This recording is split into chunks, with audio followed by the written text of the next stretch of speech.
Qual a sua opinião sobre o Supremo Tribunal Federal? É uma instituição honrosa que hoje, infelizmente, a prática de alguns de seus membros está se confundindo com a instituição. Infelizmente, eu vejo hoje as pessoas com ódio do STF, falando horrores do STF, porque, na verdade, as pessoas que estão investidas lá, algumas delas, elas têm feito muito mal para as pessoas. Elas se julgam acima das leis, se julgam um poder moderador, se julgam um poder político. Eu já ouvi por diversas vezes isso.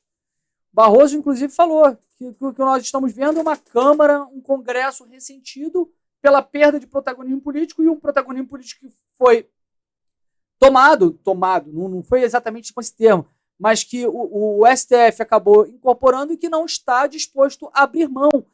A própria lei do impeachment diz que exercer atividade político-partidária é crime de responsabilidade de ministro do Supremo. E assim, são várias outras questões de usurpações de competências, de abuso de autoridade, que vão fazendo com que as pessoas fiquem realmente enojadas.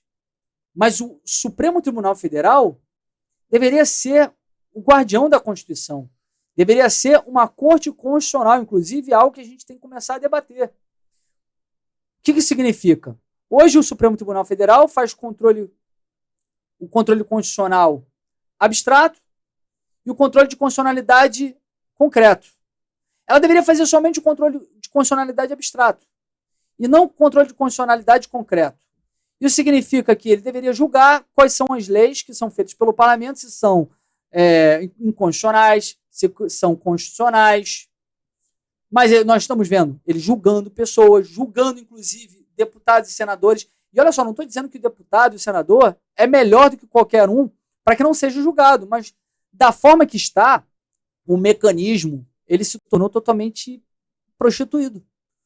Por quê? Quem é que indica o ministro do Supremo? É o presidente da República. Quem é que sabatina o ministro do Supremo? São os senadores. Então, para você entender, né? O senador sabatina o ministro do Supremo, ele sabatina o cara que vai assumir lá para depois julgar ele próprio. Então fica uma relação já de que o cara conversa com ele, olha, me aceita aí, eu vou ser um cara legal e tal, não sei o que, chega lá, ele é o cara que vai julgar. Aí quem é que tem um remédio constitucional contra os ministros do Supremo? São os senadores. A Câmara não tem. A Câmara tem remédio constitucional contra o presidente, em caso de crime de responsabilidade. Os deputados são a parte mais fraca. Então nós ficamos reféns de qualquer pessoa mais mal intencionada que esteja no Supremo que queira nos prejudicar. E numa pessoa só fica a figura em que tem um antídoto, que é o presidente do Senado. Isso realmente faz com que haja uma esquizofrenia institucional, porque acabou dando muitos poderes para os ministros do Supremo, ainda mais com a legislação da forma que é. Por exemplo, nós temos hoje a PEC 8, que é para limitar as decisões monocráticas. Significa o quê? Hoje nós temos, se nós fizermos lá um projeto de lei, uma PEC, aprovamos uma PEC, aprovamos um projeto de lei, um ministro do Supremo pode chegar e declarar a inconstitucionalidade. Onde já se viu isso, gente? É inconcebível. O ministro do Supremo ele foi indicado. Ele não teve voto popular para chegar e declarar a inconstitucionalidade. Então, o que nós queremos não é nem impedir que o ministro declare inconstitucionalidade, que ele não possa mais declarar a constitucionalidade ou inconstitucionalidade, é mais fazer com que o colegiado possa decidir entre si. Junto, né? Tem que ser todos os 11, e não somente um. E eles ficam revoltados por nós queremos somente restabelecer o equilíbrio entre os poderes. O presidente Bolsonaro indicou 2, né?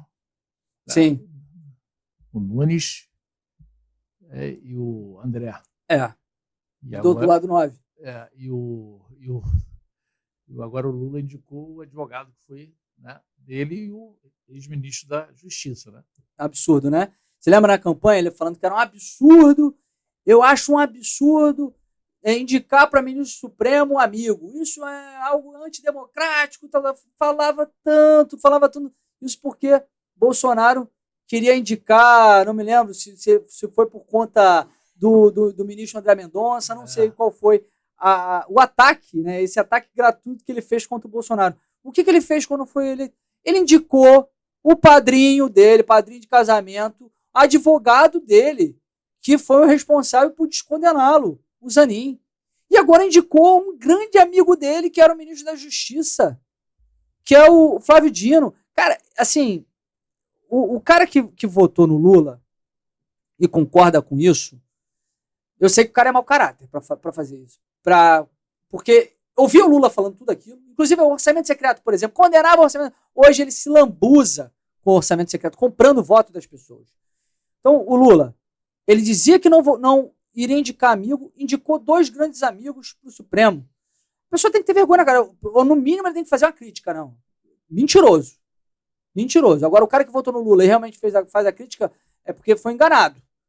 Que é um absurdo o que ele está fazendo. Ele está fazendo um consórcio. Olha o que ele fez.